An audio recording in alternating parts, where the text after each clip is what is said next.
ලංකාවේ රුපියල් 100කට ගන්න තියෙන වතුර බෝතලයක් කටාරවල රුපියල් 500යි. ඒක වෙන්න ප්‍රධාන හේතු තුනක් තියෙනවා.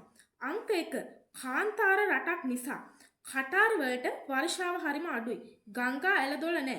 බොන වතුර හැම එකම හදන්නේ මුහුදේ ලුණු වතුර වලින්. අංක 2 මුහුදේ වතුර පිරිසිදු කරන්න යන වියදම. ලුණු වතුර බීලා බොන වතුර බවට පත් කරන ඩෙසිනේෂන් කියන වැඩේට ලොකු විදුලියක් වගේම යන්ත්‍ර හා වියදම යනවා.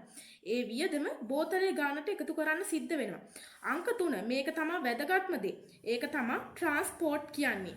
රෑන් කියන්නේ පිටරට බ්‍රෑන්ඩ් එකක්.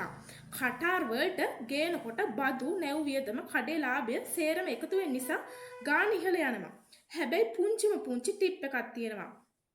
කටාර් ලෝකල් බ්‍රෑන්ඩ් වතුර ලීටර් එකමාරම ඒ කියන්නේ 1.5 ලංකාවේ මුදලින් රුපියල් 40 බ්‍රෑන්ඩ් එක නිසයි ගාන වෙනස් වෙන්නේ.